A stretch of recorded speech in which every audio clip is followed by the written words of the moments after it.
Hi guys, I'm Maylin Dovan, certified athletic therapist and founder of Rehab-U Movement and Performance Therapy, and welcome to our YouTube channel. This week we're going to talk about hip mobility. Of course, a popular topic with athletes. We're always looking for hip mobility, and I'm always saying that mobility is much more than range of motion, but still, it's how we typically assess our athletes' hip mobility, right? I'm going to show you that in a second, but what we typically do is we check hip range of motion in a check-the-box manner. Do they have 30 to 40 degrees of internal rotation? Check or don't check. Do they have 40 to 60 degrees of external rotation? Check or don't check, right? And then what do we do afterwards when we check the box or don't check the box, right? If we don't check the box, we're looking to increase hip mobility, range of motion, which is fine, but really, what do we want to do with that mobility? What is it that we really need? What we really need is for athletes to have better capacity, for athletes to have more potential solutions to perform and to tolerate a wide range of movements. We need our athletes to get into positions and get out of positions. Hey guys, thanks for watching our videos, and don't forget to subscribe to our YouTube channel. Which means that once you have your hip range of motion, you also need to be able to dissociate the movement of your hip from the movement of your pelvis. If your femur can't move independently on your pelvis and your pelvis can't move independently on your femur, you essentially don't have a hip joint, right? So if you want to have a hip joint, you not only need the range of motion, but you need the two pieces, the two articulating surfaces to move independently in order to really have a joint. So what I'm going to show you guys is how do you assess range of motion and how do you see whether there's a need there, whether range of motion is limiting your dissociation, and then even when you have range of motion, you still may not have dissociation, so how do you address that? And then how do you build on that? Okay, so let's get to it. So I'm with Mark Berube, former pro baseball player and a pitching coach for Academy Baseball Canada. And we're going to go through, first of all, how you assess range of motion and how you can have an idea whether some of your lack of dissociation may be due to lack of range of motion. So come on up on the table on your back, Mark. Feet facing me, yeah. Now, this is how we typically assess range of motion. We'll take the hip into this 90-90 position and we're going to check external rotation, internal rotation. Now, yes, you want to check the box, not check the box. So do I get 30 to 40 degrees of external rotation, 40 to 60 degrees, sorry, of external rotation and 30 to 40 degrees of internal rotation? We can see that Mark has plenty of internal rotation. And you also want to see how the pelvis moves. Sometimes you'll take someone into internal rotation and the entire pelvis will follow. Okay, and that tells you that maybe there's a little bit of restriction there. So you're not able, when you get to your end range and you overpressure, the entire pelvis moves. So you know you may be a little bit restricted in your hip range of motion. Okay, sometimes we look at that with adduction, where we take the hip and we adduct it and we see how much range we can get before the opposite hip moves. And sometimes you'll see that as soon as you move the hip, the entire pelvis follows, right? Which means it's going to be very difficult to dissociate the two if they're kind of stuck together. So when you want to see what the dissociation capacity is like, you're trying to see, among other things, whether they can move the hip independently from the pelvis.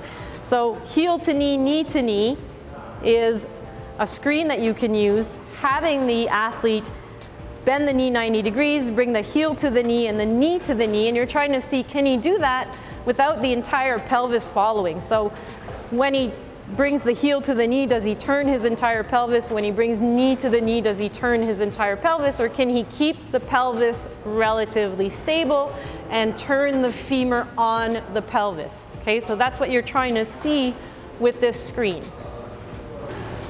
So if your range of motion assessment showed some restriction, so when you were looking at range of motion there were some restrictions, there's a number of things you could do, including self-mobilization exercises for the hip. So he could do a lateral glide using a band that pulls laterally, and he's just moving into flexion and extension, okay? So that lateral traction, is great for improving global mobility, general mobility of the hip. He could also do an inferior glide. where he's gonna pull the knee towards the chest, and then he has that band pulling the hip inferiorly. Okay?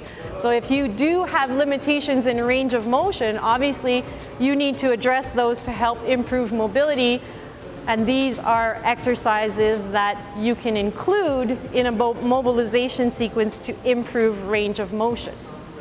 Now, whether you had range of motion issues that you addressed, or you didn't have range of motion issues but you saw dissociation issues, next you would move into an activation sequence where you're trying to create awareness of moving the femur on the pelvis and moving the pelvis on the femur and dissociating those two. So among many exercises that you could do for moving the pelvis on the femur, I like this internal-external rotation control, where he just needs to move into internal and external rotation, and then being in the seated position helps him stabilize his pelvis, but understand what it feels like to just move the femur on the pelvis, going into external rotation and internal rotation. Now, you also want to be able to move the pelvis on the femur, and for that, we can get into many variations of airplanes. So with an airplane, I want to take balance out of the equation. So ideally, I will give him some support. And then what he's going to do is get into a single leg position and lean forward. And then he's just going to turn so that his pelvis moves on a stable femur. And you can manipulate this in many ways. If really that was difficult for him, he could put his back foot down on the ground, just the toes on the ground of the back foot to give him a little bit more stability, and then turn on that hip. Okay, so last exercise, you want to bring this into more dynamic movement in your integration sequence. You can use multi-directional lunges, where he's needing now to work into different aspects of moving the pelvis on the femur, moving the femur on the pelvis, really just integrating that and putting that under load in a dynamic movement.